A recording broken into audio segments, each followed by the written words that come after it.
திராரிகரன் இங்க ஏற்கனவே திரு ஜெகநாதன் சொன்னது போல லாகூர்ல இருந்த பாகிஸ்தானுடைய ஒரு ஏர் டிஃபென்ஸ் போர்ஸை டீஸ்டெபிலைஸ் பண்ணிருச்சு இந்தியா. அதற்கு பிறகாக இங்க அவர்கள் மேற்கொண்ட முயற்சிக்கு முதல் முறையா S-400 சுதர்சன் சக்ரா ஆகாஷ் மாதிரியான ஏர் டிஃபென்ஸ் போர்ஸை வச்சு எல்லாத்தையும் முறியடிச்சாச்சு. இப்ப இப்படியான ஒரு ஸ்ட்ராட்டஜியை இந்தியா கையில் எடுக்கிறது அப்படின்னு தெரிஞ்சு அடுத்த கட்டமாக பாகிஸ்தான் போகக்கூடிய ஸ்டெப் என்னவா இருக்கும்? தீவிரவாதிகளை உபயோகிப்பது. ஓ, அதுதான் நான் எதிர்பார்க்கிறேன். இது நாம் நமது போர்ப்படைகள் இவங்க பக்கம் பார்த்துட்ருக்காங்க. தீவிரவாதிகள் வழக்கமாக நீங்கள் பார்த்தீங்கன்னா பாகிஸ்தான் 65லையும் சரி, கார்கில் போர்லேயும் சரி தீவிரவாதிகளாக வந்திருக்காங்க, ஊடுருவிருக்காங்க. முதல் கட்டமாக அப்படி தான் வந்திருக்காங்க. இங்கே மாறிடுச்சு இந்த ட்ரோன் உபயோகத்தினால. அதனால் தீவிரவாதிகள் எங்கு தாக்குவார்கள் அப்படிங்கிறது ஒரு கொஸ்டின். நான் எதிர்பார்க்கிறேன் வழக்கமாக சாம்பா சமவெளியில் அக்னூர்லேருந்து சாம்பா வரையில் தீவிரவாதிகளை தாக்கலாம். அது எளிதாக தாக்கக்கூடிய ஒரு வல்னரபிள் பிளேஸ்.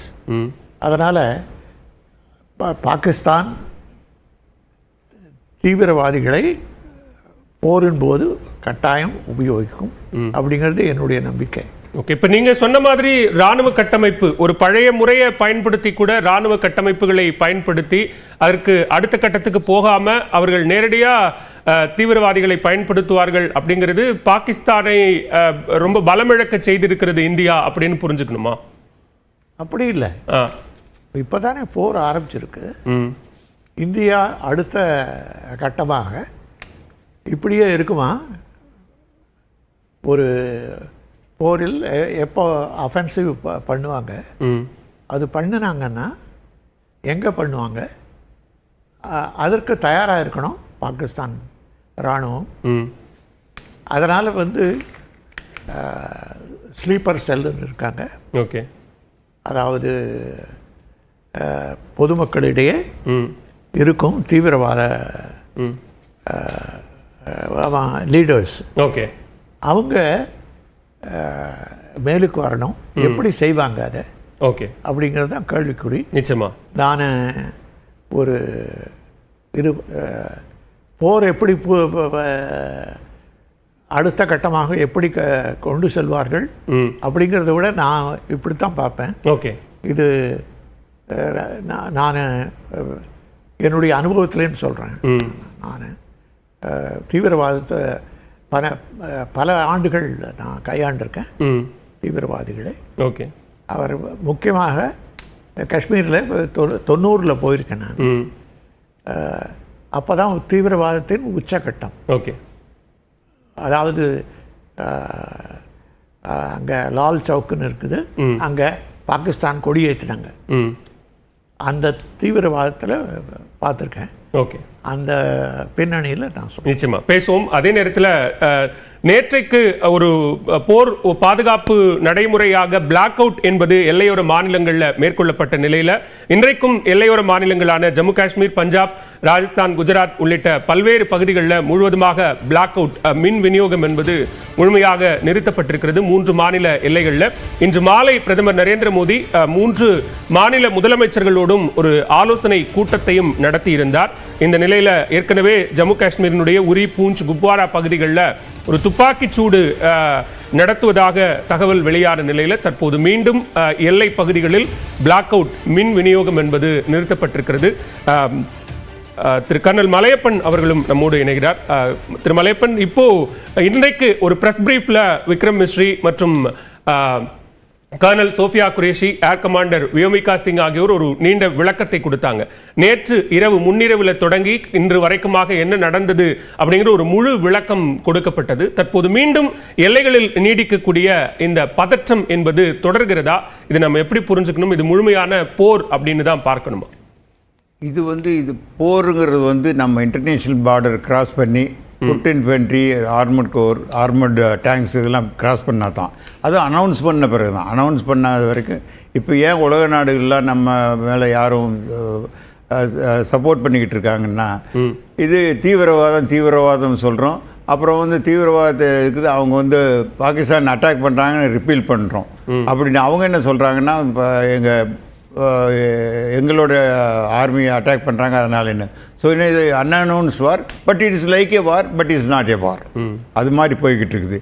இப்போ அங்கே பார்டர் லைனில் வந்து எப்போவுமே ஸ்ப்ரூடிஸ் அட்டாக் இது மாதிரி நடந்துக்கிட்டே இருக்கும். ஏன்னா அங்கே உள்ளவங்களுக்கு வந்து அதிகம் ஸ்மால் ஆர்ம்ஸ் இருக்கும், மோட்டர் ஃபயர் இருக்கும், எல்எம்ஜி இருக்கும், மெஷின் கன்ஸு.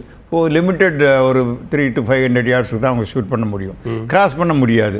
இந்த கண்டிஷன்ஸில் வந்து அவங்க அப்பப்போ பின் பிரேக் கொடுத்துக்கிட்டே இருப்பாங்க. அதே சமயத்தில் இனி வாருங்கிறது வந்து இனிமேல் வந்து இந்த நேருக்கு நேர் வர்றது போயிடுச்சு. வாரில் வந்து முதல்ல ஸ்ட்ராட்டஜி அண்ட் டாக்டிக்கல் வார் தான் இருந்தது. இப்போ வந்து டெக்னிக்கல் வார் ஆயிடுச்சு. ஸோ இருந்த இடத்துல இருந்தே வந்து எல்லா டார்கெட்டையும் டெஸ்ட்ராய் பண்ணிட்டு கடைசியில் ஆக்குபை பண்ணுறதுக்கு மட்டும்தான் இன்ஃபென்ட்ரி மேன் பவர் போய் ஆக்குபை பண்ணுவாங்க. ஸோ அதனால் வார் வந்து இனிமேல் மோர் டெக்னிக்கல் கம்யூனிகேஷன், அப்புறம் வந்து electronic warfare and satellite communication, இந்த மாதிரி வார் நடக்கும். அதுதான் இப்போ நடந்துக்கிட்டு இருக்குது.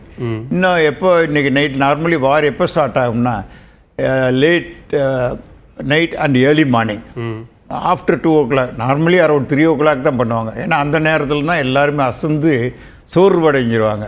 அப்போ அட்டாக் பண்ணும்போது ரிப்பல்ஷன் வந்து ரொம்ப ஸ்லோ ரேட்டில் இருக்கும், இம்மிடியட்டாக இருக்காது. இப்போது வரைக்கும் தொடர்வது எல்லாமே ஒரு ரிட்டாலியேஷன் மட்டும்தான் அப்படின்னு சொல்லிக்கிறோம். ஓகே.